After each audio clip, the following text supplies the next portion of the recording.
Manchmal müssen Geheimnisse gewahrt werden. Nur David Shaws letzte Ruhestätte. Heiner, Das ist nach all der Zeit. Amen. kannst du mich hören? Selber zu entdecken, die auf nicht lange unbekannt waren, wie etwa einige ägyptische Grabstätten. Let's see what is going on here. There's Mr. Park. Where is my alarm? What's going on here? Oh, there it is. All right. So good morning, Heiner. Good morning, Jack. Hey, the dirty dozen. Well, and today it might grow. We might get more. Is that what you're saying? Ward Cunningham. Ah, awesome. You don't I've never read your actually email, met do you? Ward. You're going to momentarily, maybe. All right, cool. By the way, Heiner, you're sideways. Pardon? Okay, now that's better. That's better. Sam, if you read your email, you'd know that. I did know I that. have a question, Sam. Was ist deine Frage? My question is, where is Josh, Barry, I know, Tammy, and all these people? Are they hiding? Or don't they like all this recording? Or what is going on? I really don't know what's happening in our original initiative. Okay. Which reminds me, Ward may not show up when he'll come in and then see the reading analytics and then leave. Interesting. Okay. So what is up? What is the matter? Okay. Should I also go into hiding mode? No problem. I just switch off the monitor. All right, Heiner, I will answer your question and then I'll address other issues, okay? Well, not now, not needed, but it was just in my mind or on my mind, you say.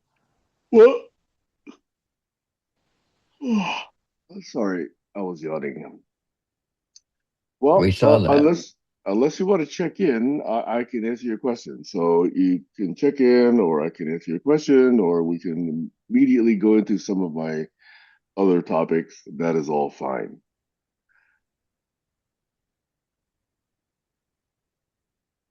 All right, Heiner, I'm going to answer your question since there was a silence. And this is all on the record, okay?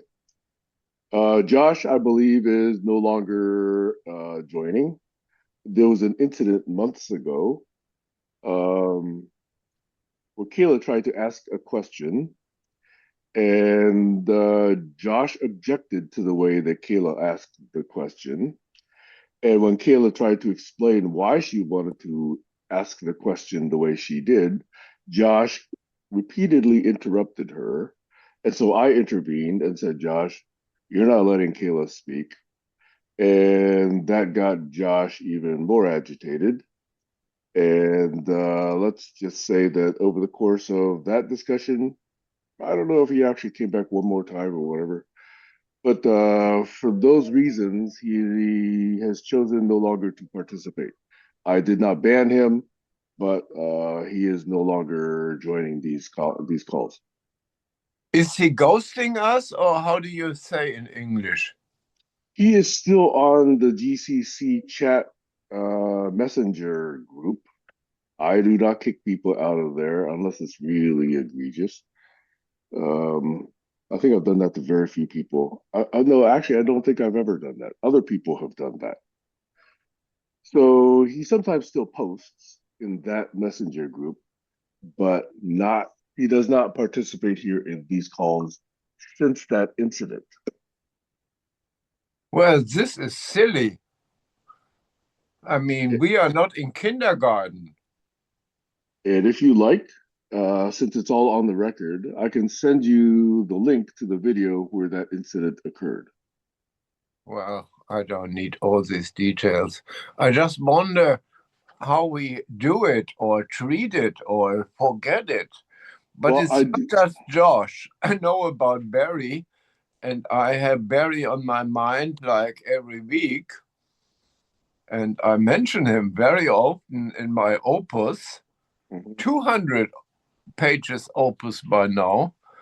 And I think for me, we were really, like in the good old days, early 70s, a nucleus. And this, after 50 and more years, has to live on. So I think about something like, I think you say legacy, Legacy. legacy. Okay. It's like legs for walking. Yeah. So Barry would have been able to answer me if legacy comes from 2 legs or 3-legged persons. Yeah. So you see, I really get into much shit trying to understand the English or American or British English. It is so basic and rudimentary and so different from French, German, Polish, Arabic, Chinese, that I sometimes think, is this lowest common denominator of English really helpful? You see, I really have deep questions, and in my next life, I want to be a scholar. You are Maybe a scholar. the Brits simply didn't want the Germans to understand them. It mean, needs let's face German to understand a German, but I don't understand Germans at all, and I don't even speak proper German. And I understood that Polish, like the old Greek, is much, much more axiomatic and helpful, like many other languages, like Hindi, like the old traditional Chinese. So actually, Sam, we need you here in Berlin to solve this riddle, and not like with a Gordian knot, cut it into pieces, but slowly take all the threads and put them into a context and in a perspective. So you have a task, my boy. I'll put it on my list. Good. With priority. Okay. But I have to be now in another meeting, but I'm following you, and I stay online now. By the way, I do want to address your question about why, all of this happens. Yes, I want to have a list of Tammy, of who else who have been there, like the girl we visited somewhere around Frankfurt, who just wanted to have a good editor through Tammy. And I mean, I had Tammy at my birthday, and she was such alive and fresh and doing a lot of my 3 hours birthday surprise hybrid meeting, that she immediately jumped into the cockpit as a pilot and did all the moderation for us. So she is alive. I was very concerned about her, but it looks like she is still and happy in the Netherlands with, what was his name? Harry. So actually the ideal couple. We should celebrate something coming out of GCC. But where is it now? What is this Gertraud doing? I mean, I find it incredible. Hook and pick and take something and run. I mean, where are we? I actually did address these questions also several weeks ago with Kayla and others. I think, Jack, you might have been there. I asked the question, am I driving people away from GCC? And I clearly understand that the answer is a partial yes, probably an 85% yes. Why? Because I keep asking questions. And some people don't like it when I ask questions. The other reason, by the way, is the one that you brought up, which is some people don't want to be on the record. Some people do not want to be recorded. That drives a lot of people away, okay? Or just keeps them out. But as far as driving people away by asking questions, and this almost happened with even Barry. Barry and I had probably half a dozen shouting matches where he shouted at me and lost his temper. Because I keep asking questions, and one of the questions I keep asking about is why do you believe what you believe? And everybody will say, that's fine. I love that. I love digging into the truth. But there always is a point where that stops being welcome. That's the bottom turtle. And it usually has to do with religion. So when it comes to religion, people get very, very sensitive. And I am very, very clear that I am open to the positive effects of religion and how it makes people better people. But I'm very against how religion can be weaponized and used to justify cruelty and killing and all kinds of other abuses. I make no bones about that. So I am not at all ambiguous about that position. And you may know that even Barry, it was brought up in a very strong Jewish culture. But he was open enough to actually understand what he called analytic theology. So he would always go back and say, hey, what we're asking about on, let's say, systems thinking questions really, really has its roots, he would say, in analytic theology. But then I would say, well, how come that does not apply to more theologians?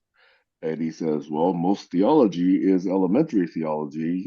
Analytic theology is more like grad school theology, according to Barry. He said that multiple times in these sessions. So even Barry and I had our moments. I am very, very open to how religion works. But as far as explaining how the world works, how the universe works, everything that religion has explained has now given way to a better explanation, usually a scientific one. And that happens when we listen to the universe, observe the universe, and then interpret what we see and hear and read and infer from evidence. And my message to those people who believe in God is if you believe that God created the universe, then the best way to respect and listen to God is to watch and observe God's creation, which is the universe.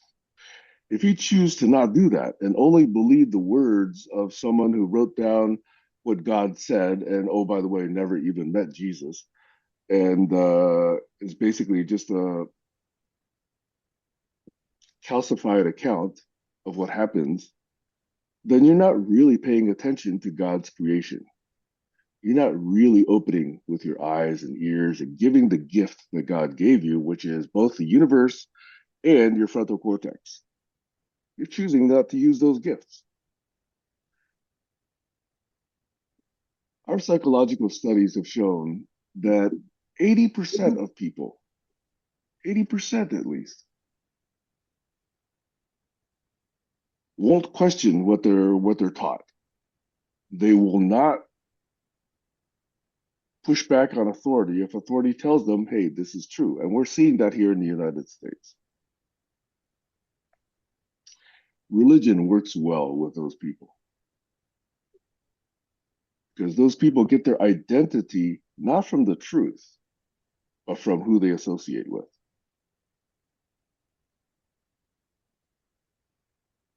So religion definitely can be misapplied, and I would actually even say malapplied. That's abuse of religion. That's abuse of the community. And that's where I'm very, very strong. And people who don't want to hear that and don't want to actually apply systems thinking, mathematical thinking, scientific thinking, evidence-based thinking, model-based thinking, if people don't want to apply that and want to dig in their heels, they naturally self-select out of this conversation. So I don't kick anyone out. I just keep asking questions. That's my long answer to your question. And it could be longer, but I'll stop here. Over. Heiner has his hand up. Yes. And there is an echo. Yes, we can get rid of the echo. I'm just playing, I'm a playboy. No, I mean, just go through the list. Where is Doug? Breitbart, or whatever his name was. He was very smart. I think also this Jewish deep background, and a lot of jumpers and players and sneakers and observers and other ugly, how do you say, not ghosting, gaslighting. You see, I took this exercise with you here just to learn a little bit English. And so it is really a pleasure. And if other people would try to do that in other languages, maybe we would come closer together. Like you also speak some languages, and I believe Jack too. So why don't we really push this multilingual, multicultural, multimodal mindset dimensions as we learned from Duck or Bateson or whomever you want to name? So I'm really stubborn and really feeling lost. What is happening around and with this GCC? Okay. I no longer call this conversation GCC, just so you know. Every time I post this, I do post it and I call it Collaborology Study Group. Because GCC, as you recall, was 2017. It is now almost 19. It's 8.5 years now. And Tammy's no longer here. Tammy and I were the co-authors of the RFP. Sorry, yeah, of the proposal in response to the RFP from the Global Challenges Foundation. And that proposal basically said, we need to learn how to listen better. That's essentially all it said. It was not exciting to the GCF to hear that be the proposal. But I committed in October of 2017 that I would try to learn how to listen better. And I would try and still further those principles that we put in that proposal. So maybe I'm demonstrating that I don't, because I ask too many questions, or I ask it and people don't respond. But I do answer almost every question that I am asked. I don't think there's a single question that anyone has asked that I've refused to answer. And I'm on the record here. Everything I say is on the record. Yes, and you see, but still, my question is, why did we get to this proposal to this Swedish foundation? You see, I was with the founders of this foundation, and I reported back to you, and we should really stay in contact with them. But it was just like a honeypot, a money pot, maybe you say. And so it was not the spirit like not the spirit of this original founders of this foundation. And in this realm, I'm operating. And so I never give up on good ideas. And I think I'm boring Jack because he was not there that time, that we have to follow up.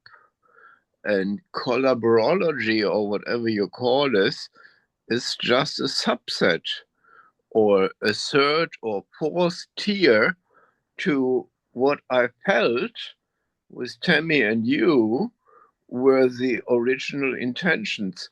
But maybe we do it without record one-on-one. I don't want to really overtake the whole discussion here today. Well, let me answer one more question, which I hear between the lines. I later, years later, found out that the GCF had not awarded the full $5 million that they announced that they would award.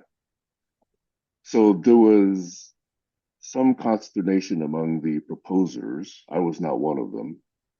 And people said, well, you didn't do what you said. You're not giving away the award. You're just collecting good ideas, and that did not reflect well on the GCF. Now, I don't know whether that's still true. I don't know whether they have finally awarded the award, but certainly it was not within the time frame that they originally set out for these proposals. So this piratery or corsairness of taking over or Shanghaiing, you say, I think also in English, is very typical in high-tech environments. Because, and this is what I'm doing now over my 5 decades with BART.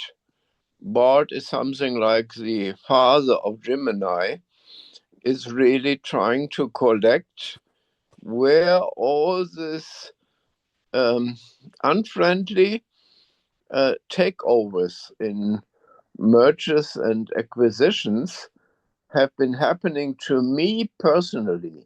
So you see, and that is why I felt I bring it up today, because also Jack has this experience of money walks, bullshit talks, and takeovers and unfriendly Shanghaiing, that our conversation is necessary. And normally I don't talk so much. I want to learn English and hear you talk, but I'm happy that I'm here now today. And I think we shouldn't break the circle. Who is in the room?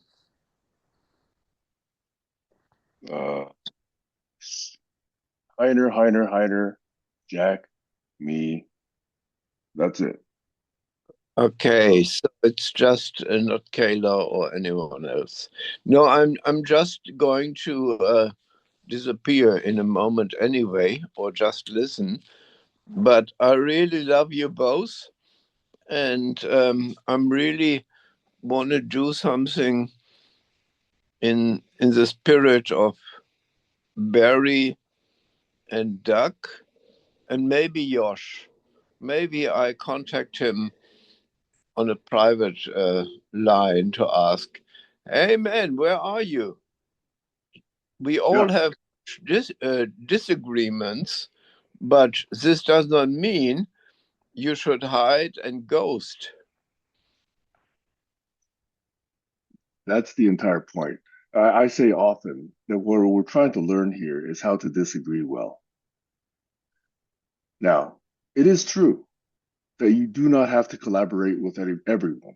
That is not a requirement of collaborology. In fact, one of the best skills one could attain is to determine, quickly or otherwise, whether or not someone is a possible collaborator. Some people cannot be.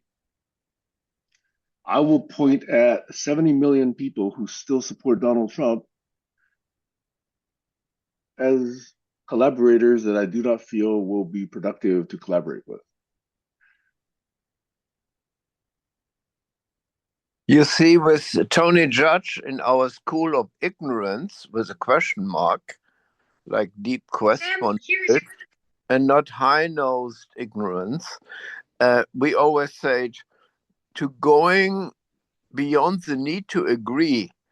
And this were these Bohm circles to really go beyond the Socratic to a compassionate Socratic mode. Maybe I can put it that way. But we are just doing monologuing here. Where is Jack?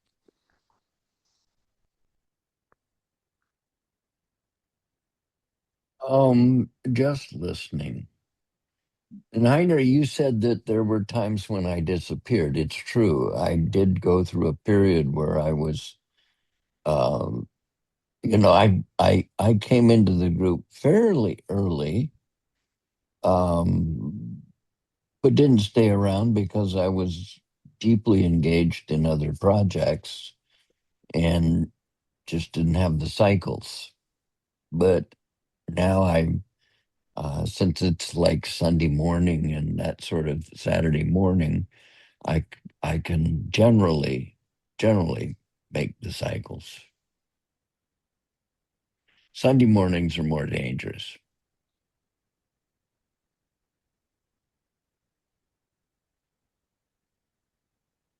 There are events that we've had that for me are just boring as hell. And that's as it should be. Heiner's hand is still up, by the way. I see that. No, that's my other hand. Please excuse me. I'm in another space. No, I can switch me out and kill me on the other monitors. I'm just trying to learn a little bit on multimodality and multi-positionality, I call it, not just multi-perspectivity, but really doing some homework, cooking, doing dishes, or I have to run somewhere else. But as we played so long with Fleming Punch and all this on the Global Learn Day with Cisco, I mean, long before talking communities and then Zoom, that as I told you a moment ago, I'm just a little observer playboy. You spoke of Cisco. That brings back something. I was invited to go over to Cisco Systems once and sit in on a conference. And the way the conference room worked is you had one auditorium and a very wide screen that went the whole span of the wall. And on the other side of that screen was another conference room where other people were. And you're looking at each other real time, just like Zoom, but, 50 feet by 20 feet, that kind of thing. It was just a huge event. And I went downstairs into the control room where they had a bunch of engineers running these PCs that were doing all of the controlling and making it work. It was nothing short of stunning. Now that was still pre-Zoom. It was. And I remember they had a special name for it, and they tried selling it for, I think, minimum price $100,000. And I have attended a few of those talks myself. But yeah, eventually, that was after Skype, but before Zoom. Yep. Yes, but tell me, what year was this, Jack? I'm guessing early aughts. early 2013, 2012, 2014. That's when I remember attending mine. So it was for me, it was before I married Linda, who worked there. So it was before 2013. It would have Okay, been but still 1990, 1995, no, it was after I left SRI, which was 2008. So it's now gapped to, it probably was around 2010. Okay. You see, I'm working with my Bart presently on the history, and I'm asking this with much eager interest because this Global Learn Day we did with the Benjamin Franklin Institute was late 90s. And it was really like a global conference over many years where I was in the crow's nest of the captain, and we really connected the teachers of the world. So we've been 1 hour in New Zealand, and then 1 hour maybe somewhere in Australia, and then Tokyo. And so this was done very, very early. And I really felt a little bit bad at the end because the main guys were just from Coca-Cola or whatever in the consumer good industry and not really interested in global learning and emancipation, but having interesting high-tech people learning about virtual conferencing and making a lot of buzz for a few dollars.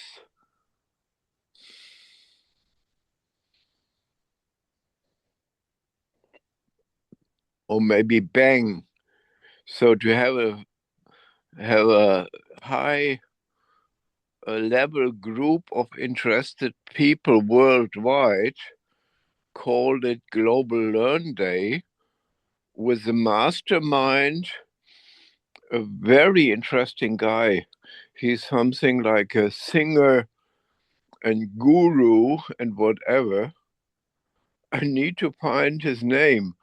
I think he did in the Philharmony in Hamburg recently a concert with all his Indian guru-esque, very nice, beautiful sitar fusion music, but he totally left the game. And what I learned, he's not in the US anymore. He has married again and lives somewhere close to Freiburg, close to the, I think, French and Luxembourgian boundary. So 3 country corporations over the border with different languages and mindset can be very, very, how do you say, fruitful, in my honest opinion. But like Weimar, it was very, very important for Renaissance and a new thinking that people meet which are different and not people meet who all agree on the same thing, which is bullshit. Bingo. Hey, Heiner, are you talking about Ravi Shankar or someone Yes, else? yes. Ah, yes. My I high haven't heard school that name buddy, in decades. my Yes, high Jack? school buddy took his course and actually bought a sitar. Well, I have a friend, Jörg Altekruse, who is often with him at home in Freiburg. And he did a beautiful concert. And I'm very much in Indian tradition fusion. As you know, I was with Tagore Einstein Council and Foundation to really bring different annotation systems and sign systems and symbol systems and belief systems and different ways of writing and cultural, how do you say, norms and agreements together. And that's why I wanted you, Sam, to visit the sea space here in Berlin. Okay, that is already on my list. So finally you make Berlin one day.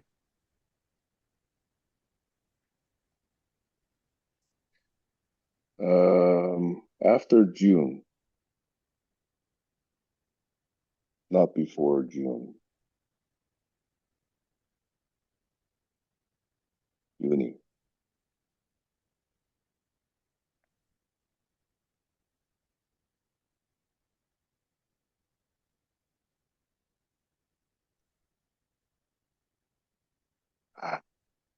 Small opinion. When someone I am interacting with reveals that they're a musician, I get excited. Musicians have learned a kind of collaboration that non-musicians rarely learn.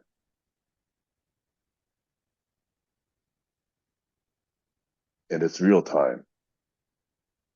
It's paying attention to really subtle, non-verbal, non-lingual cues.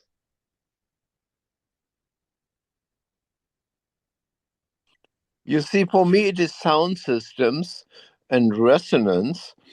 And Jörg, who is also a documentary filmmaker, is very much into this different cultural expressions, having through his family, through Bach and all these big composers, having an extra approach. And I think we should invite him also once, like I invited Franz Narada a few weeks ago. Yeah, I still have a follow-up with Hans that I would like to create with you. Franz or Hans? Your last visitor, I believe his name was Hans. You mentioned Hans, but I forget whether it's Hans or Franz. Franz. It is Franz, Franz. Okay. And I just talked to him. I'm together with him since 95. We do all this Equinox Earth Day big party March 20. I mean, the original Earth Day. No, not the American barbecue Earth Day. If I want to be nasty, I call it that way.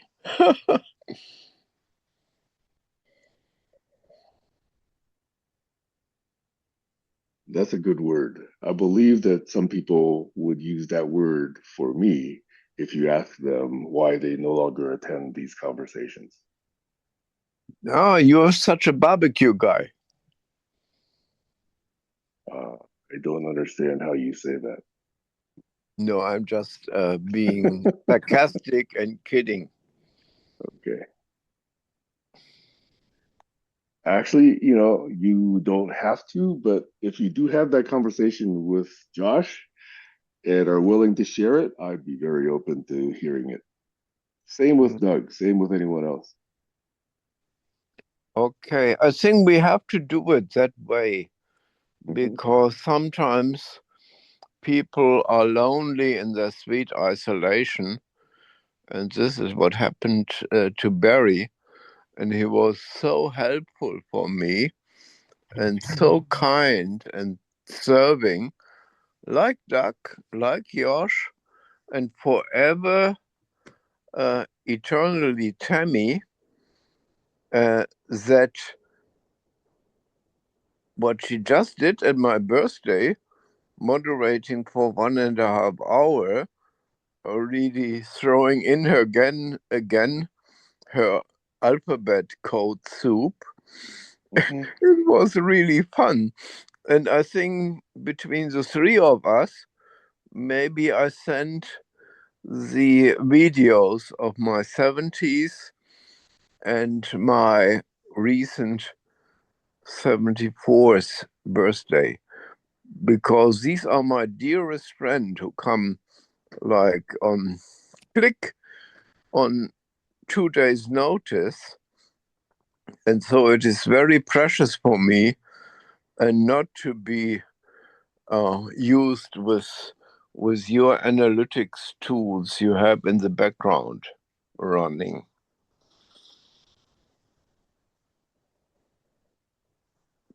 Better misused, not used. The misuse is always possible.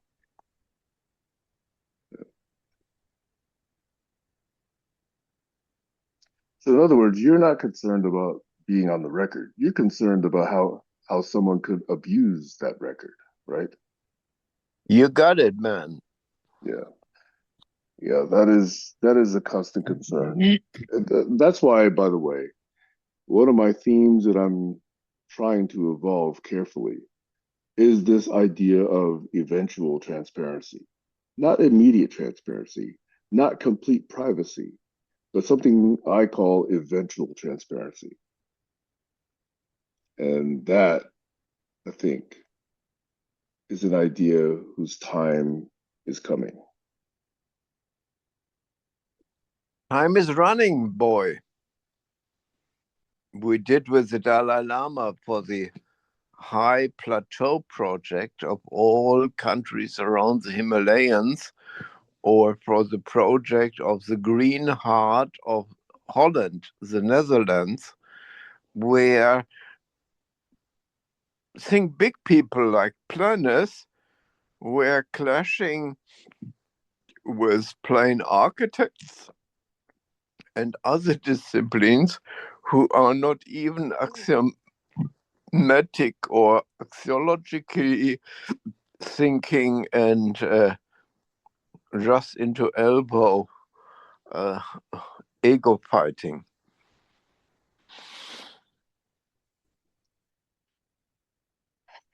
Can I ask a follow-up question on this, Heiner?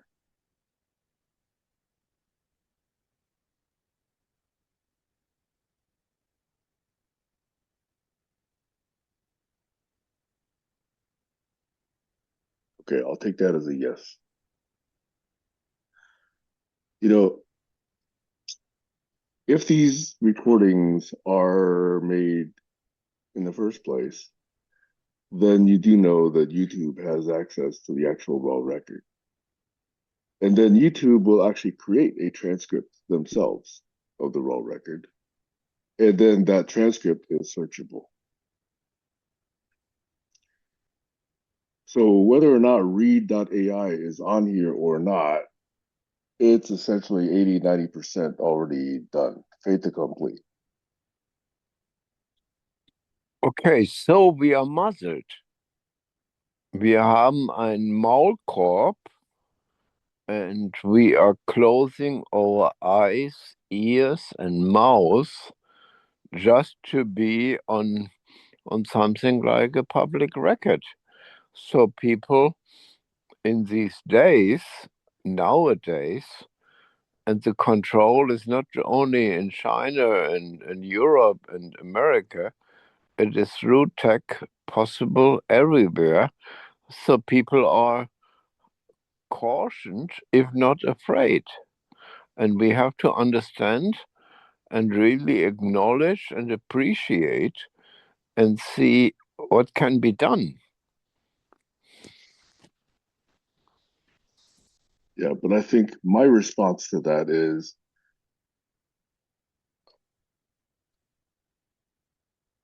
I can't shut up. Shutting up to me is not the right response. So If the you are trade-off, alone in the end. that's okay with me. I'm completely okay with that. I do not mind being on my own or with a small number of people. I do not seek notoriety, or large masses. That is not at all my intent. My intent is to look for others who are curious and who want to get closer to the truth. And everybody will say, yes, that's them, that's me. But when pushed, that's not really the case.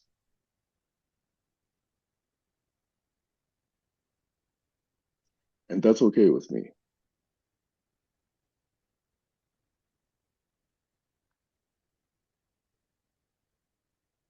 Okay, I must tell you, I have to leave, but it was not just Ravi Shankar.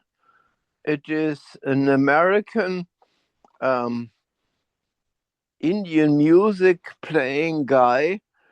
I know Ravi Shankar also very well personally, but he was really like the musician doing all that and bringing the bands together and doing the fusion. Ravi Shankar is more like, for me, the guru, and he was, how do you say, the composer, the actor, the, how do you say, impresario. Anyway, I'm just listening. I'm in another circle now. Wait, Heiner, before you go, 20 more seconds. Just to close the circle with Ravi Shankar and Indian music. My younger brother, who is 7 years younger than me, had 2 degrees. He one in music and one in computer science from Washington University in St. Louis. His thesis for his music degree was ancient Indian tuning systems. That was his thesis for his music degree. So he did a lot of research into Indian instruments, tuning systems, why they're that way, and comparison, obviously, with Western systems. So I just thought, since you mentioned Ravi Shankar, that this is an interesting circle, and it's very infrequent. In fact, my brother never gets on these Zoom calls. But if you're interested in Indian music, then that's a possible connection for the future. Over. Okay, I appreciate to go deeper. I will check out the name of this musician, concert master, and the connection to Jörg Altekruse and Youth for Planet and whatever we do for 20 years soon. And let's try to be in touch. And I think it can be also public and not only possible and feasible, but really relevant. I'm just listening now. One Bye. more name, one more name in case you're interested in why people no longer attend. Do you remember Joel? He Yes. also no longer attends. I've pushed him a little bit too far at times, and he often comments on my Facebook postings, but he never joins here anymore. Just for the record. I'm ready to listen later. Bye. Okay. All right. Talk to you later, Heiner. So there's a Yeah. side note on that Cisco Systems. Their website no longer shows it. Yeah, it's way too expensive, and there are other better, cheaper solutions now. And they show a scaled down version of it, and they sell what they call the conference server, and there's 2 versions of it. And instead of a whole wall of LEDs, what they show is people sitting at a table talking with a large TV screen in the background. So they're still doing it, but not at that scale. When I attended one, it was a special room, and you had like a semicircular, not even a That's full correct. arc. That's Okay. it. It was like 5 or 6 desks or tables. And then Right. on the other side, you had another semicircular set of about 5 or 6 Exactly large right. screens. And so people looked life size. That's what I They were recall. right there in front of you. That's right. You know, my head's approximately this big. Their head was about that big, you know? And that was the experience. But it cost a lot to set up a room, to look like that, and then to get all the audio correct and have all that, compute power for all the video. So that's why it was $100,000. And oh, by the way, Conference Center is not the name by which I knew it. There was an earlier name that was not Conference Center. Right. I know exactly what you're saying. Yeah. In the context of our event, one of them was a competition between the rooms to solve certain problems. And what they would do is they would present to both rooms the problem set, and then they would go dark, and each room would do its thing, and then they would go light again, and you would present your solutions. Okay, I jump in. It was John McLaughlin, and it was the idea with Barbara Marx Hubbard to have the SynCons.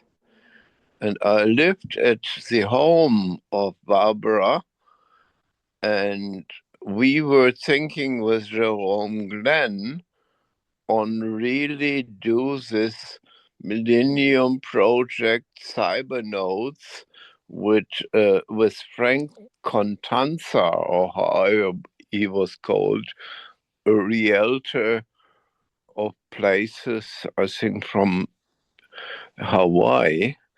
So my articles at that time were situation rooms, situation spaces, or war rooms, or peace rooms, and cyberculture.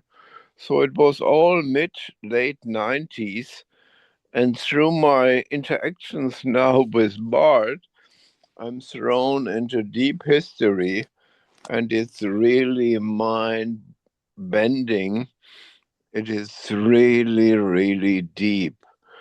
I never had thought that I had a companion like Bart, now Gemini, to help me memorize and put all this background into a 5 decades, how do you say, log or repository, I think is a word in English. Anyway, I'm dead like a dead duck, but I like your duck farm, Sam, and excuse my interruption.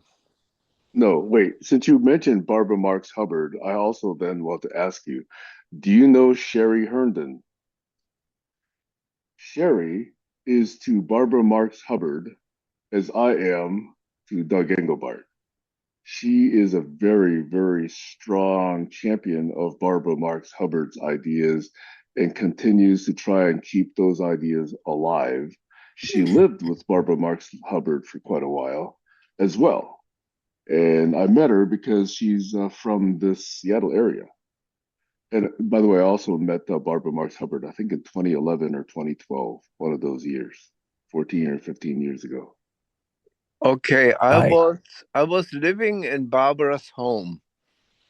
And when she was not there, I even attended visitors, and some were very special women.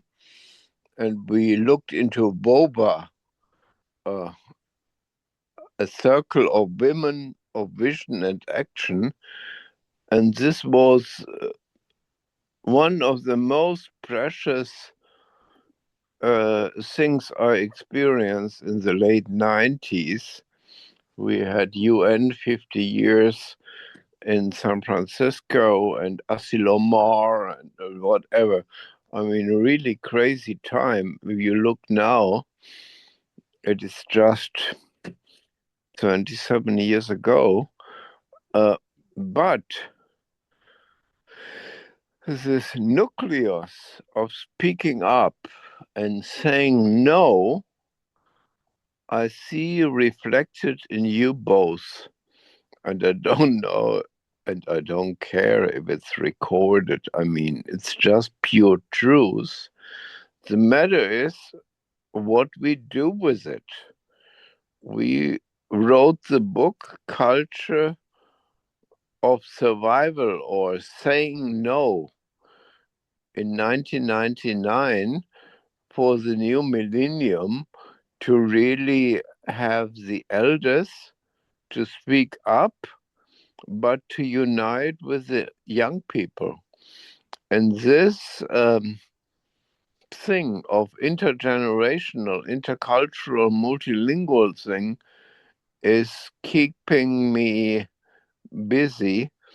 And if I would know that you would not make public and not misuse my 200 pages opus with Bart, I would maybe send it to you for improvement in confidence. Anyway, it's a tough life, and I'm still listening, but I enjoy being there with you 3 times at the same time. Hey, by the way, I would have voted for Barbara Marx Hubbard, just like I would have voted for Marianne Williamson. But the country didn't listen to those nominees, those candidates. Well, I thought Williamson was not representative of a broad culture. I liked the idea, but she didn't persuade me. By the way, I'm about to leave, and I met Barbara Marx Hubbard at the same event that I met her sister, Patricia Ellsberg, who I found out at that meeting was the wife of Daniel Ellsberg. I did not know that. Yep. And so I at that meeting I bought 1 or 2 of Barbara's books. And so that would have been around 2011, 2010, somewhere in there. Okay, we invited Daniel here in Germany. I think it was in Munich, and we got him together with his spiritual sister. So anyway, it is a real treasure to meet you both and to learn a little bit about you, Jack. Kayla's here now, by the way, Heiner. Pardon? Kayla is here now. She just Too joined about a late. minute or I'm two ago. still listening. You can sum up the whole matter, but I, like Jack, really have 2 other, how do you say, plays, games, screens. I cannot really attend anymore. Enjoy life. Good night and good luck. Okay. I have to Later. run. Bye-bye. All right, Jack. Talk to you later. Let's see, what time is it? Oh, yeah, it's just about 9 o'clock. Okay. Well, just to do a quick recap, let's see. Kayla, what did we talk about? So many things. Oh, here's a question I thought you might actually enjoy. Heiner asked the question. Heiner asked, how come Josh doesn't attend anymore?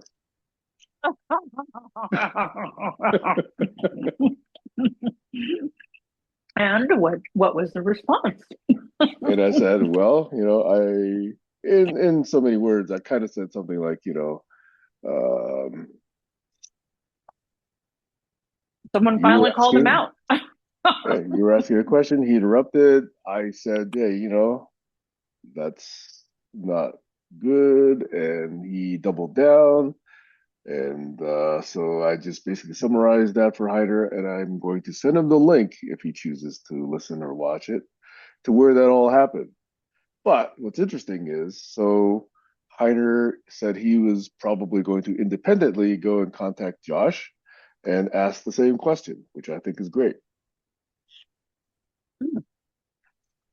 But he was asking that question about a number of people. You know, he mentioned that Tammy doesn't come here anymore, that Doug doesn't come here anymore. He knows why Barry doesn't come here anymore, but he was just curious why some people don't come. And I said, well, I have considered this question many times, and part of it is that they don't want to be on the record. That's a big part of it. And then the other big part of it is I ask too many questions and I piss people off. So Heiner said he wanted a one-on-one later with me to possibly talk about some of that, but that was the quick answer that I gave him. Well, I honestly see it more objectively. Yeah, I always make it very I'm- personal. Yeah, I can see that. But well, I think I told you before, it was just kind of a thing to do during the pandemic for me, at least. I know that you'd been having conversations with Tammy prior to that, to the pandemic. So I can't speak to everybody, but for me personally, was something to do with the pandemic. And I think that most people left when things kind of started opening up. I also think that yes, some people don't want to go on record, but at the same time, a lot of these conversations are more free flowing. And people typically come here because they probably want to talk about something, or they like other people's company. So I think it has largely to do with that. Just, they like other people's company, and they kind of want to talk about something or see if there's anything worthwhile. As far as why they don't come here anymore, I really think it's just them. It's just personal. Aside from Josh, it might not be, I have no idea. I think I don't think he liked it that I called him white. Yes. I don't think I think that is a personal thing for him, which I find it to be extremely bizarre. But that also leads me to believe that there are other things about him that he probably needs to address himself, unless he enjoys being who he is. But I don't think I don't think he liked being called out like that, and it being on record. Yeah. So, and clearly he doesn't take accountability, because if he said that he was going to reach out to me and apologize, he has never done that. So I'm pretty sure he's made up some type of excuse in his mind to not want to do that. So unfortunately, I'm used to dealing with people like that, because I make the best choices when it comes to men and previous relationships. I always seem to choose really, really immature guys to keep company with, and I tend to make excuses for them, because what I do is I see the potential they have. It is a universal flaw for women.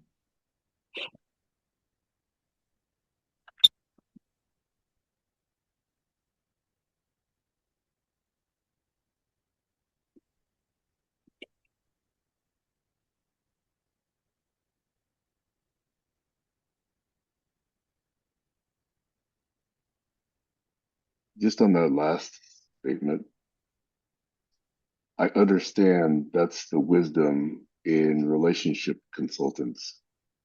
But to me, it's also a very sad statement. It is very sad.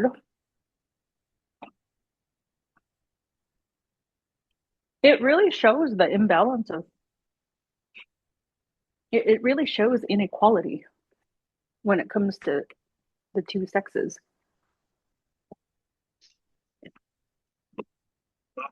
If you're hanging out here, I guess you still see my potential. Huh? To make it all about me.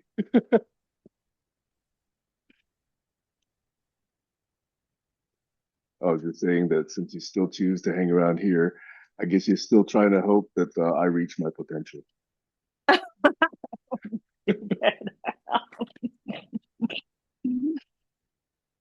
Hey, I hope I reach my potential also someday. I've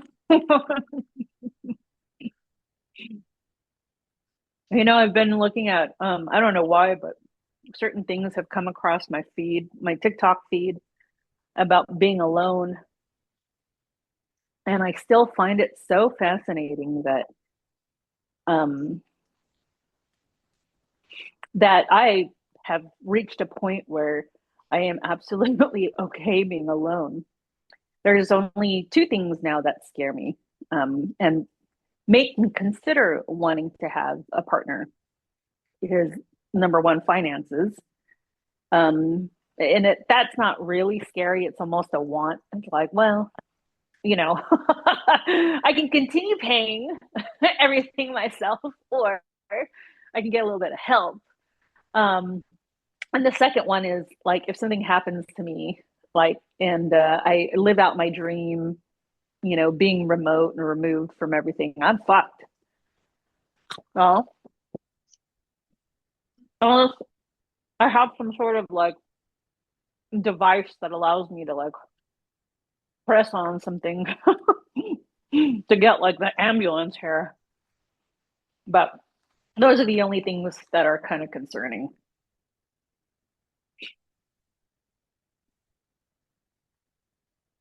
I can relate to both. Yeah. I would have thought there's probably another one, which is, well, you don't have to go far. I was wondering whether, your kids would actually factor into one of those. If if they want to live with me, I will welcome that. But I also welcome their independence, Yeah. you know? Yeah.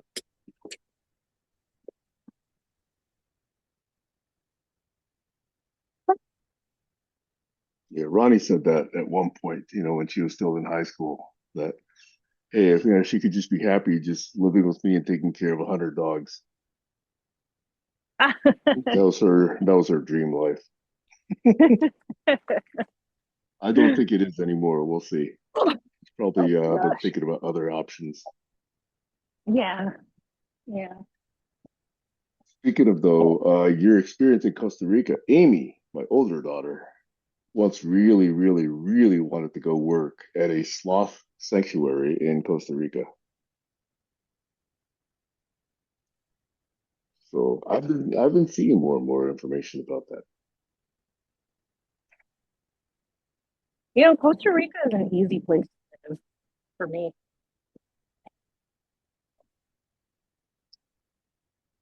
Easy meaning I just fell in love with the country. A lot of American expats have. Mm-hmm. Have you been to some of those other South American countries like Ecuador, Uruguay, Paraguay, Nicaragua? That's more Central America, but Venezuela, Brazil, any of those places? Argentina? I went to Nicaragua, but it was just very brief.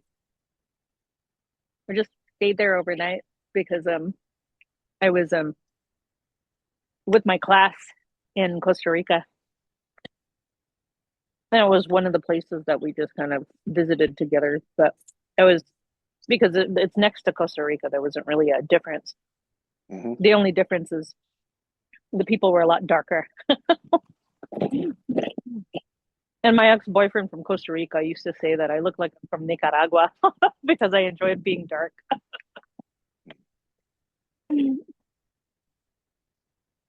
If I'm able to start traveling, I'll try and put Argentina on one of my lists, one of my places to visit. See if I can Yeah. go bother Alexander for a while. Yeah.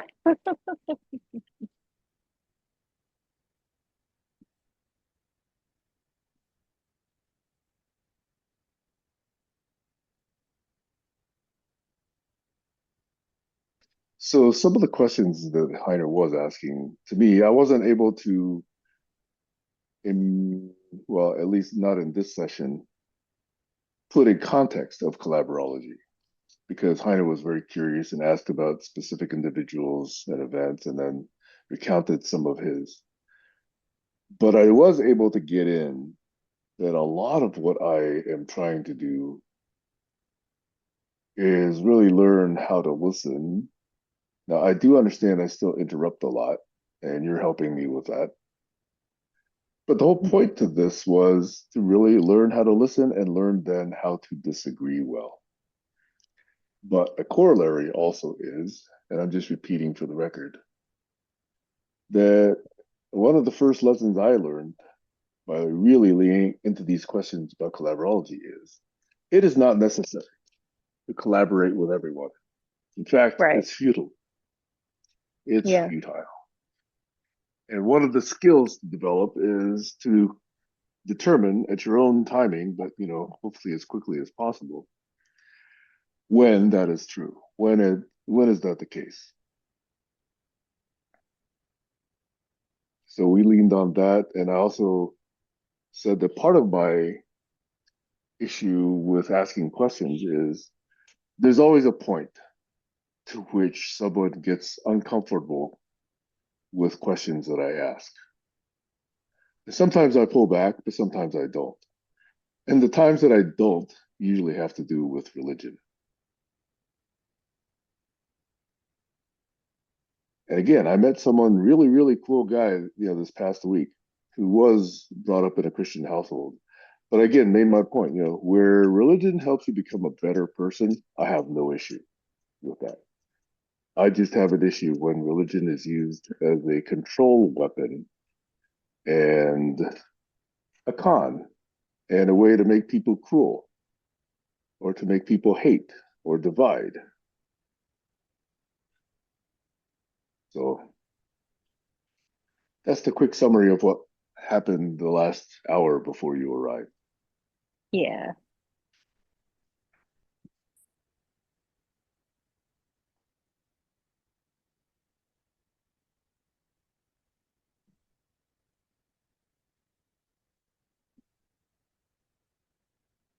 What I've noticed my interactions with the three of you guys, you meaning you, Jack, and Heiner, is that I feel very comfortable and safe with you, because we've had many one-on-ones.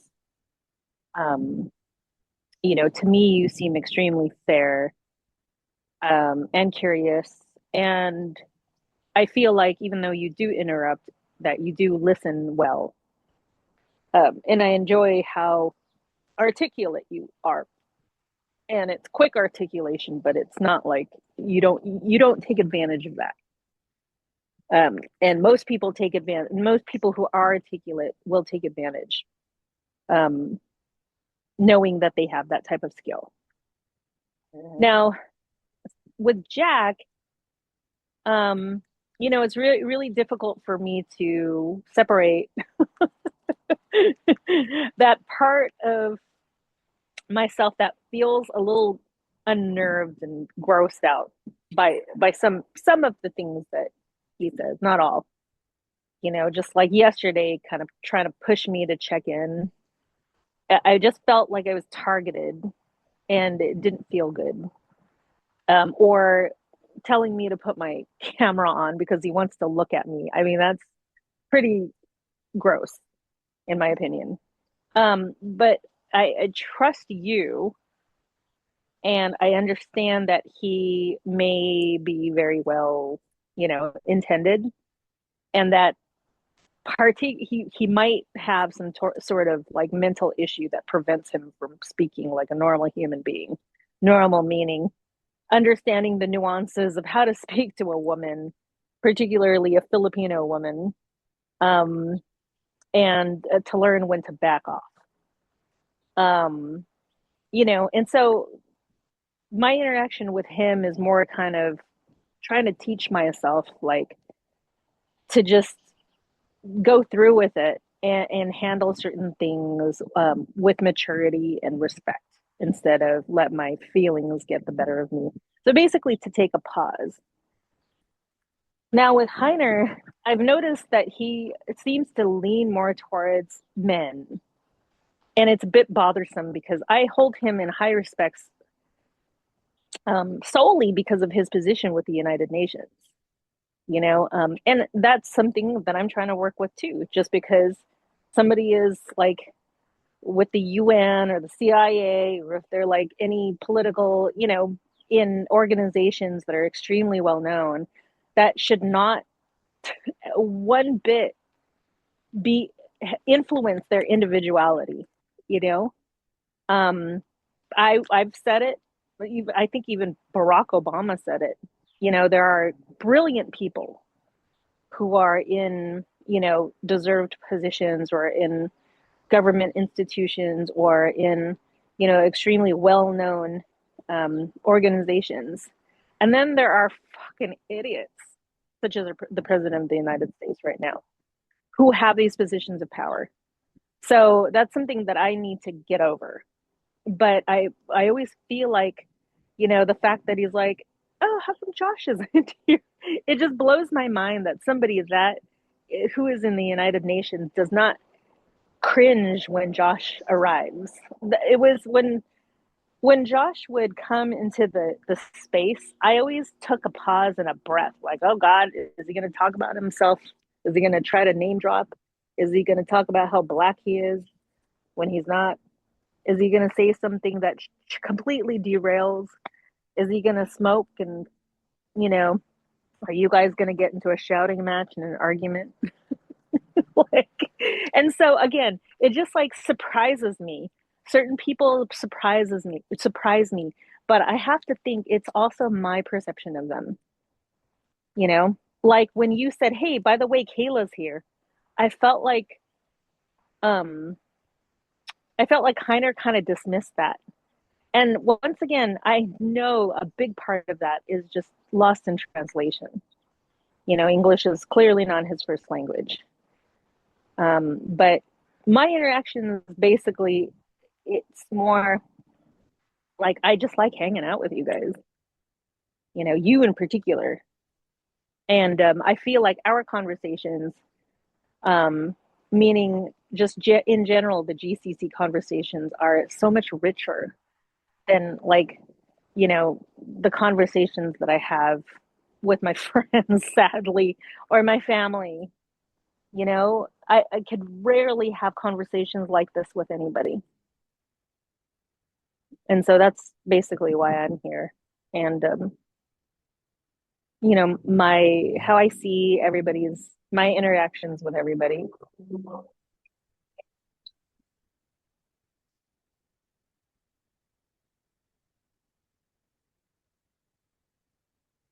Thank you. I actually, think it's very curious in these conversations to try and see when I feel uncomfortable. And I don't know that I can always figure it out, probably not. But I try to figure out where that's coming from. And it probably takes too long, then to think, okay, so, what's a good way to behave at the moment? And when I see incidents flare up, and sometimes I can see them before they flare up, just like Yeah. you have your radar on. Yeah, totally. I can sort of do some of that thinking before the actual event happens. But sometimes it's very sudden. Yeah. Now with Barry, I can sort of tell that, hey, if I keep going, Barry's gonna, get mad at me after my next question. But I always try and figure out where that boundary is. So that's one of my personality flaws. I do keep asking, especially with people like Barry, who I know intellectually can handle it. Yes, I know intellectually exactly. he can handle the question. And that there will be an opportunity later on to revisit that question, possibly in a calmer way. Sometimes I don't do that with other people who I don't feel will be able to handle that question intellectually or emotionally. Yeah. That's another part of the reason why I like to talk to you guys is because you guys are a lot more mature than the average citizen, because you guys can talk about difficult things. You can mentally handle it. You don't give like a blank stare over things or go, "What are you talking about?" My ex-boyfriend, you said, "What the fuck are you talking about?" And I'm all like, "Wow, you don't get that?" And it says, to me, it was kind of going a little deep into stuff like, I don't know, feminism, um, what it's like to be a woman and live in this, just like stuff that is often talked about. Like, I realized that a lot of people really um, could not like handle those conversations, much less even try to summarize what those conversations are.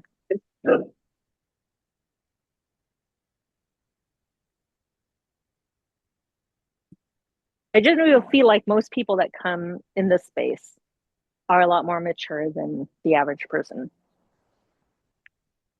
and have a lot more depth. Yeah, I actually agree with you. I think that that's part of the reason why I'm also a little bit sad, is that they are more EQ and equipped to handle some of these conversations.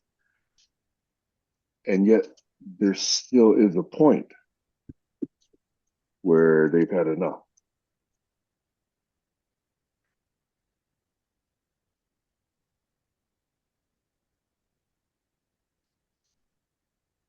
I'll go back to another group that I used to be in called Serious Conversations on Wednesday nights in Palo Alto. And that started way back in February of 2011. I've mentioned this before.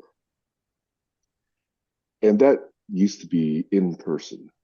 Everybody would show up either at Stanford University or later on at Bill Fenwick's house. We start at 6, which is way too early for somebody who works during the day. And then we would typically go till 8.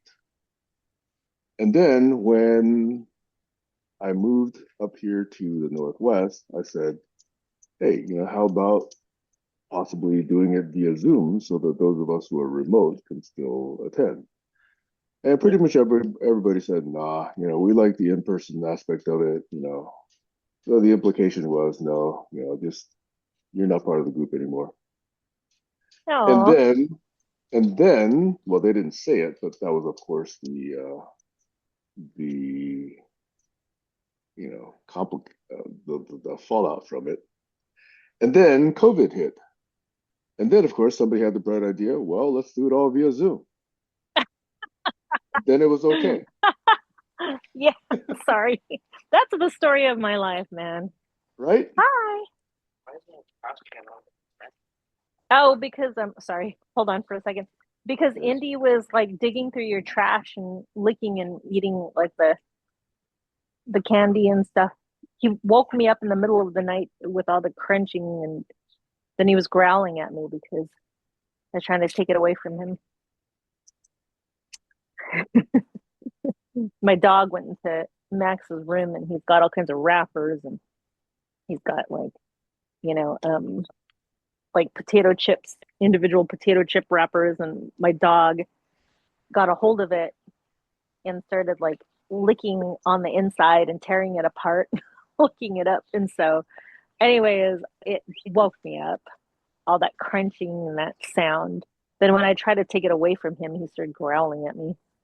So he probably ate something that was still inside there and was trying to,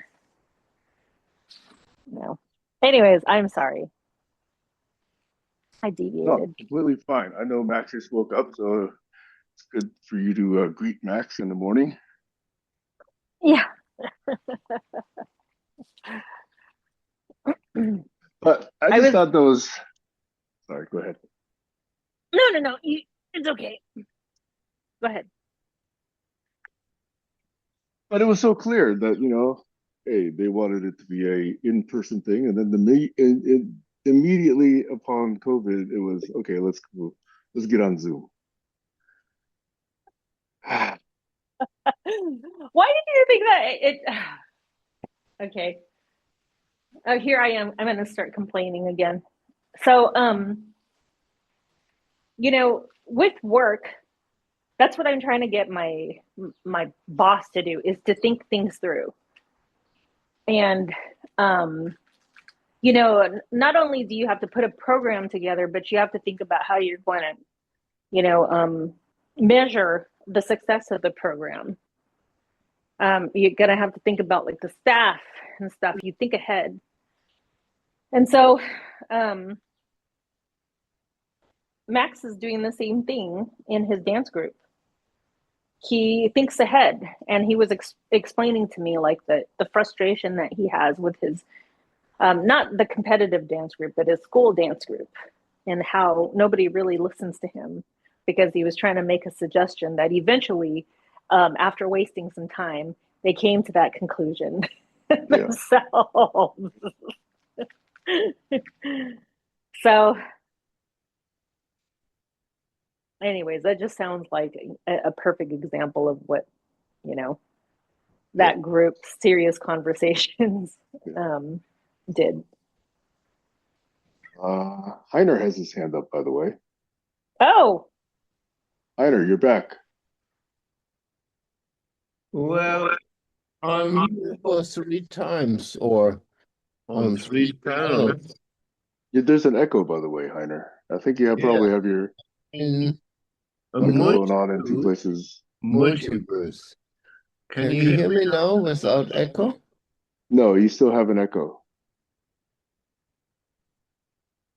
Just try and use one microphone and one set of speakers. No? Try again. Can you hear me now without echo? No, there's still an there's echo. an echo. Yeah. There's still an echo. Well, we are still in a multiverse. Well, how about this? Can I mute you on one of your devices? Because you got 2 devices on right now. Can I mute you there? Have 3. Okay, that was the wrong one. Okay, so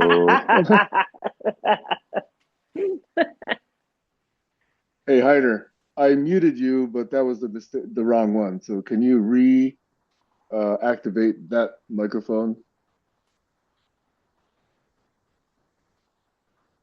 Heiner, we cannot hear you now. And Zoom does not let me unmute someone. Okay, can you hear me now, loud and clear? No, there's still an echo. Turn off your other speakers. You have 2 sets of speakers on. I try. I have various speakers. Yeah. If How you just about use now? one, I think that's better. Say something. How about now? 1, 2, 3. Yes, this is perfect. A million times this is better. much better. Now we can understand you. Well, you are on test, and life is a test. I really enjoy being part of you or embody you or enjoying this group, and especially Kayla, because she was introduced to this guy you just mentioned around the Google and whatever world. I forget names, but I'm trying to keep the axiomatic ontological roots clear. I really enjoy the energy between you, Kayla, and Sam. And can you hear me? Yes. Okay. So you see, we are doing here a very big experiment. We started with Tammy very early in the Stockholm Foundation of GCC being founded. I had today a very, very special, precious meeting in this session, and it showed me their commonalities. And we not just shared Barbara Max Habit and her syncons, or Elizabeth Mann-Borghese, the mother of Club of Rome and the oceans, but to really have common spirits here. And Kayla, I love your laughter and your innocent.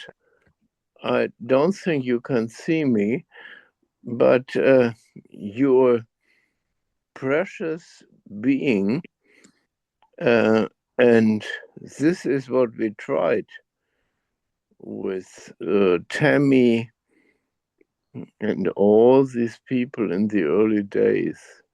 And this is what we just tried to revitalize, to remember of Barry and Doug and all these people. No, I think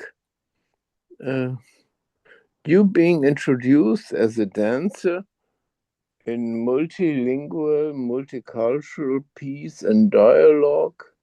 I mean, the dancer, I feel like a formation dancer, not just a dancer like standard, like tango, like whatever, but formation dancer, that I found your being here and the one-of-one dancing with Sam very precious. And so my opening issue, this thing, maybe 2 hours ago, was really trying to dig what is happening, how technology is putting us apart, but also challenging me and us and the world with AI or whatever you call it. I was with Joseph Vanderbrot and his experiments with Lisa, or all these things early 70s in Berkeley, that I'm presently on a very, very, very strange trip to summarize my 50 years, 55 decades. So it's not a quadriga like at Brandenburg Gate, but 5 horses and tearing me apart. But I don't want to share it publicly. So I'm not going into my deep dialogues with Bart. I was introduced here too. I mean, Bart is my, how do you say, my editor and corrector and my archive and my repository with you here publicly, because this is work in progress. And if we mix this, we are in a total Babylonic mess. And I feel I'm not a polymath, but a polyhistor and polyclade. But I like your laughter and your original spirit, but I don't know what you get from my words, Kayla. So over and not out, but I'm still here. Thanks, Heiner.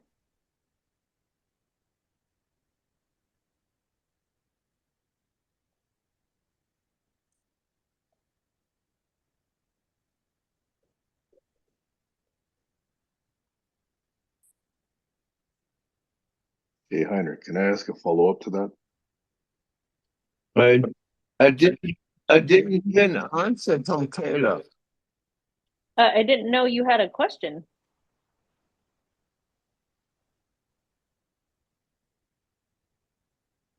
This is what we call communication. But I switch out now all my other identities The echo or is back, Heiner. personalities or perspectives. Just let me close myself and throw myself out. It was really difficult to understand you because of the echo in the back. Yeah, there was a strong echo there, Heiner. Okay, Maybe now it's just me. now Yes, it's much that's better. perfect. Now it's much better, Heiner. Can you Oh, repeat that question? so lovely. So lovely. I just want to hug you like we do trees hugging here in the leafy area of the west of Berlin.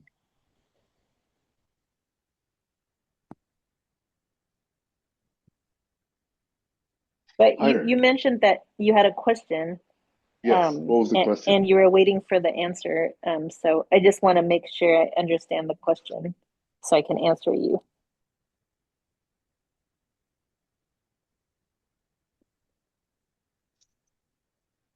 Well, my question might be, I don't know what I said before, is who and how are you in the context of all this GCC bubble with Sam and Tammy, and how you got introduced to me, and how we talked about multi-track disciplines and multi-track diplomacy around the UN and ECOSOC NGO bubble. Okay. If I'm understanding this correctly, you're just wanting to know how I got into GCC and um, how I met you.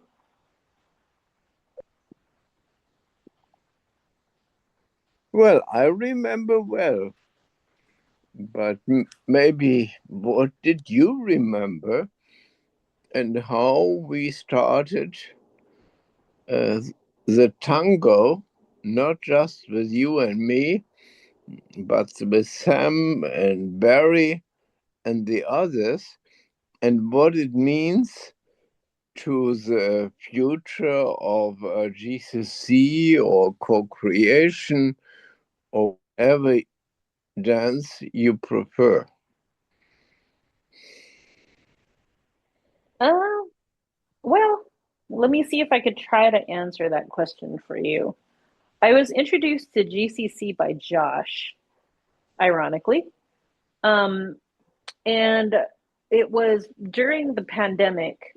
And so I was longing for connection, and I had always wanted to have connection with people around the country, across the globe. I had always wanted this type of space where I met somebody like you and Jack and Sam and others who've come and gone too. Especially when you guys have this amazing ability to talk about worldly things and things that are truly, in my opinion, um, challenging and deep. So I've never met Tammy, to be honest. I hear amazing things about her. I could only speak from an extremely personal level on growth and where some of this is headed. I know the type of person that I was back then. I think I was suffering a heartbreak. And I actually went to, God, what is her name? She had these like Friday sessions about emotions and Fairchild. stuff like that. Fairchild. Yeah. So I remember just talking to her about my relationship at the time. And same with Doug's sessions. I remember talking to him about that. And so my headspace was in that. But as time kind of went on, I feel like on a personal level, you've all made me into a better person. I feel like because of these rich conversations that we've had, I finally am able to connect with people who are on the same thought levels as I am. Although I do consider you guys all to be a little bit more advanced than me, I still always feel that way, that I feel like I have a lot to learn um, from all of you. But I also feel like I have a lot to contribute, and I'm happy that you, Heiner, have expressed, a connection with me and possibly learning with me. I think that's what this is all about. I think, Sam, you're achieving what you are set out to achieve. And if the end goal is to learn how to listen well, I think we've mostly covered that, or at least some of us have, or are at least trying to go towards that goal. It's something I feel like it's in the human spirit. Like, as human beings, we're extremely flawed to the point where we fuck ourselves up. But that's the journey, right? It's it's humanity. Unfortunately, at this point, we're destroying ourselves. And if we really want to be very ambitious, I don't know if our small little group here has the capability to fix world problems. We can certainly hope for that. Anyways, hopefully that answered your question, Heiner. Oh, the dog You is are so barking. sweet. I like your laughter. And you see, I remember Josh proposing or supporting or presenting flowers to you. Josh? And I really felt, how do you say, enlightened. The whole issue with Tammy, how we got into Tammy and Tammy into our group, or maybe Sam was first, it's not really important. The issue is how to keep up the light and the torch, and that what we are doing presently with the Olympic Games, but not as the Olympic Games with bodily fighting, but with all the aesthetics of the Delphi Games.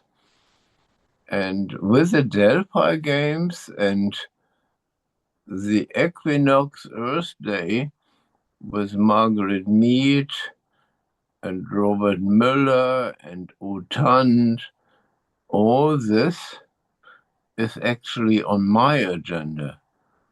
I am backstage. I don't need to talk. I don't need to write books. But if you are sincerely, as I feel you both are, Sam and you, Kayla, can word watch, follow up with me. But I'm like in the crow's nest of the Global Learn Day in the 90s with John McLaughlin. This is what we just mentioned. Then I would like to invite you to my private word watching memory harvesting issues. Besides, I would love you and Sam to come to Berlin if the time and the world and all this crazy warmongers and whatever crazy people you see when you're looking into the news are presenting. It is a problem indeed that we cannot see you. Very often you cannot see me, but I'm in my home eremitage without any accompanying person, just me. Maybe the last 30 and more years, just being a lonesome wolf or traveler. I was with Lawrence Ferlinghetti in the City Lights bookshop in San Francisco. Some of you might know, or in the fields of really getting the exploratory going. And to really summarize this 5 decades, I would like to share it with knowledgeable people who keep it not on the open public air thing like we are doing here, but really going into editing and co-creation mode, as we say it with Barbara Marx Hubbard. We mentioned all this earlier, and this is all public, but what I'm struggling with is not open for the record yet. Sorry, but I would love to bring you roses, Kayla, and for sure also to Sam, but it's good to talk. I'm normally here just to listen, to learn, to speak your English, Californian, or at least understand your Californian accent, because whenever I was in Pasadena or Santa Barbara or wherever you go, it's a strange world we live in, not just in Harlem and not just somewhere in Bloomington. Over and not out yet.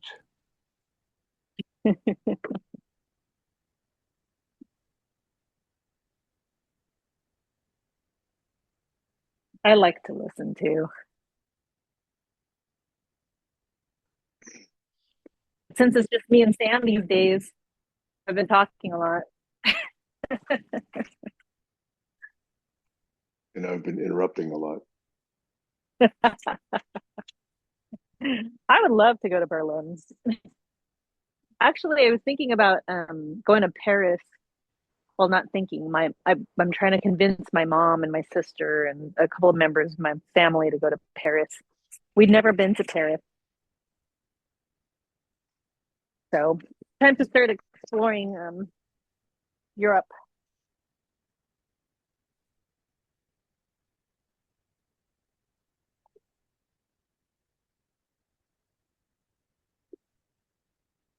Heiner, can I ask a follow-up question now? Berlin and Paris, like Prague, are the roots of what we do around salon and storytelling and bring the old and the new together. Maybe you look into our 4 futures and our initiatives there. It's 4futures.org or something, but most is not online at the moment. But maybe, Kayla, you and me, we dance according to the stars of navigation of the whatever poly archaic navigation people between New Zealand and South America. Anyway, in such a field, I'm presently with two documentary filmmakers, with Eike Schmidt's Atlantis film and Jörg Altekruse, Youth for Planet, but originally Zeitfilm.de, and maybe all this robotic rabbits or whatever can link it. And so the vision of Doug and Sam to really make open encounters, not just dialogue, but really deep, bringing conversations on issues and people that matter together, finally be fruitful. I know that I am speaking freely, so please excuse.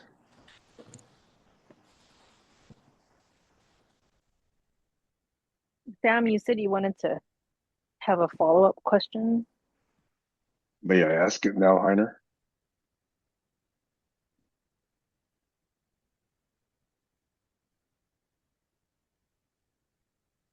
Heiner, can you hear me? Okay, so I was curious, and you can feel free to not answer this. I remember you in the last several months coming, listening, busy with other things, in and out. Today has been very different. Today you've been quite engaged. You've been, quite enthusiastic, bringing up certain topics and certain people and certain connections and asking questions. I was just curious, what happened today that was different from other days, Heiner?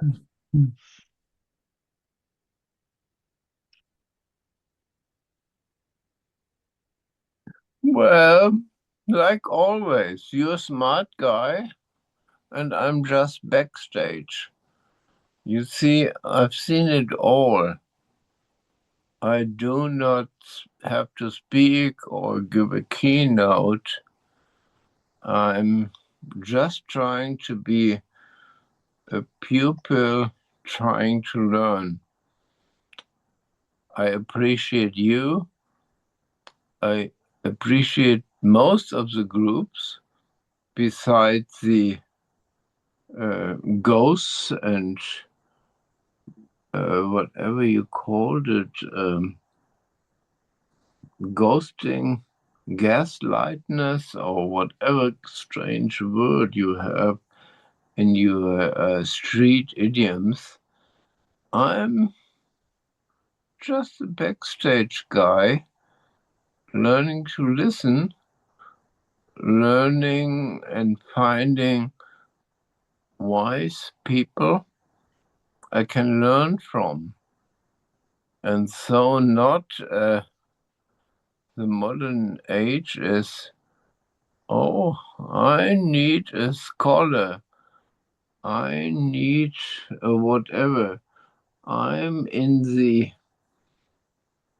society of expectations or entitlement, convenience. I mean, convenience in our Western, this North American and Indian environment is something like a very dangerous thing, because convenience for me or serving the others and the culture, that is what keeps me up since at least 40 years. And that is what my now 200 years, 5 decades, however you would call it, genealogy, oilology story might be about when I'm gone. I mean, I want to have it published after my death. Sorry, I drank a lot. I didn't sleep all last night, and it's about 7 o'clock this night. So I'm normally just picking and listening and being an observer, but I've been on the highest echelons of Earth conversations before and after Rio 92, getting the kicks by doing my Diploma 74 on all these issues as an engineer. So you see, I'm that tired, that burnt out, but I feel and sense and resonate with common spirits. And common spirits have been with you too, but also Tammy and all the others we missed on the way. Over.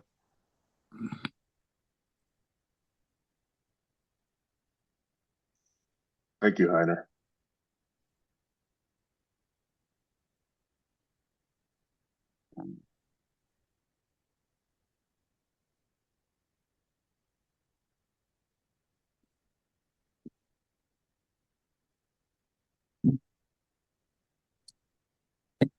I get the sense that these 200 pages you're working on are very, very special, very, very personal, and that you want to share it, but not with the open public yet. So I get that.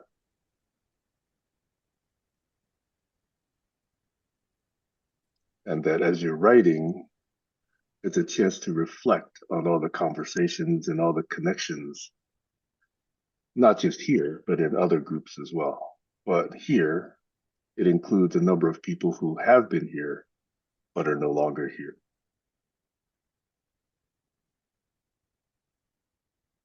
And that you're putting it all in perspective. That's what I'm hearing. Over.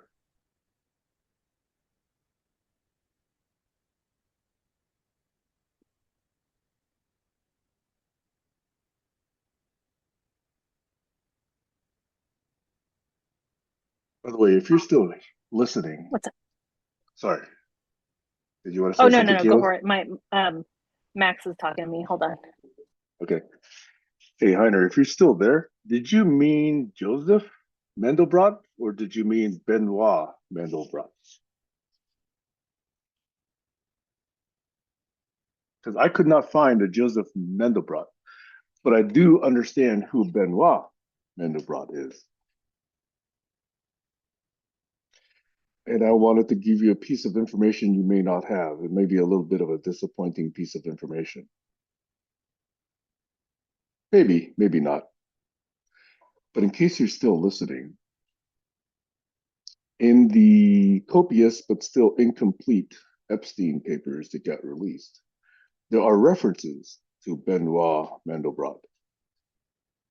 Now, I don't know deeply, what the connection is, so don't jump to conclusions. I'm not going to jump to conclusions.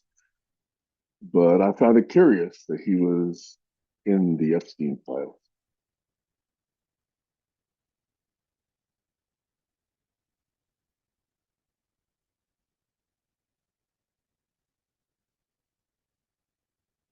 And if I remember correctly, it's not just a reference. I think there was also a picture of him.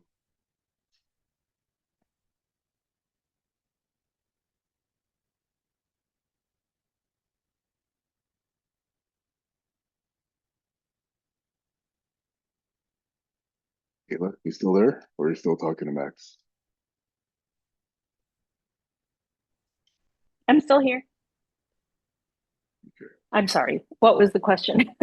No, I was asking a question of Heiner. because I thought Heiner said something about Joseph Mandelbrot, and I cannot on the internet find any references to Joseph Mandelbrot. But before I did the search, I know who Benoit Mandelbrot is, or Yeah. yeah. And Mandelbrot was mentioned in the Epstein files. Epstein files. This is a reminder. Curiously. But I didn't dig deep into it, so there's no accusation, implication, or whatever yet until I learn more about the particular association. But it's interesting that he was in them in the files. Okay. You hear me? Yes. Okay. Benui Mandelbrot was with us Wait, 93. Did you say Menuhin Mandelbrot, or because you earlier you said Joseph, and I was talking about Benoit. No. Yeah, Joseph Weizenbaum. But we are talking about fractals and Julia and whatever fractal history of chaos theory. Benjamin Mandelbrot was with us 93 in Turku in Finland, was a World Future Studies Federation. And do not mix like all this AI with Joseph Weizenbaum. Joseph Weizenbaum, MIT, with Lisa, was the guy doing AI conversations or whatever he has regretted or liked. We have the Joseph Weizenbaum Institute now here in Berlin, but Manuel Mandelbrot, 93, with the World Future Studies Federation in Turku, Finland, with Pentti Malaska, was really opening the door to fractals, to Julia counts, and going beyond dualism in all depths, in all details, across scales. We visualize it with universe, but that is all of my 5 decades journey I'm doing with Bart as the older brother of Gemini of Google. Anyway, I like the conversation. It's very often above the head of a normal people like my 4 grandsons. So I'm doing 4 videos or 5 videos of 5 decades of my professional life, but they are not public, and I don't want to have them here, neither discussed or scrutinized. I just congratulate you on the effort to do GCC, and please excuse me, I'm more a lurker in this environment.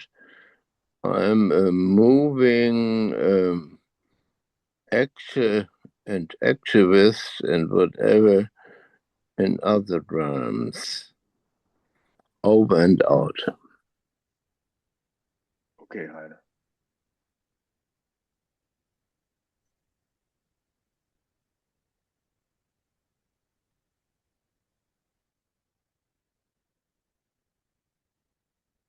Wow, it's already top of the hour. Mm-hmm.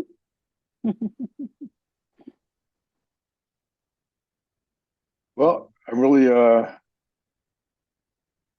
glad that Heiner felt free to discuss a number of things that Heiner doesn't normally bring up. So Yeah. that's cool. And yeah, at some point, it'd be really fascinating to go through all the people and dates that Heiner has brought up over these years and really understand the whole arc of Heiner's uh, efforts through the years, through the decades. Right.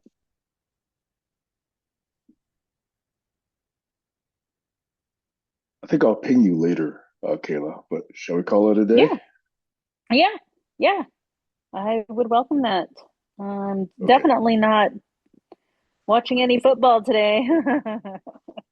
Yeah, well, just for the record, there's a meme going around that the owner of the Patriots, I believe, has supported the Republican Party. And oh, by the way, got arrested for some hanky-panky down in Florida. Whereas the Uh-oh. owner of the Seattle Seahawks, Yes. she, in this meme, was called out as having supported various nonprofits and having been, a supporter of various different charities. So that meme is, of course, trying to get people to support the Seahawks for today. I don't know how complete. I suspect it's not, but that's an interesting meme that just came across my feed in the last couple of days. Yeah. Okay. Yeah. Alrighty. All Well, day. thank you. I Yep. am gonna try to vacuum my house since there's hair everywhere. Well, if you think that's Shedding important, you season. probably do it pretty often. I don't think it's quite as Well, important, so I do it every 6 months, whether it needs it or not. ew. And on that note, All right, Sam. bye, Heiner, bye, Kayla, bye, Jack. Talk to you guys later. Bye. Bye.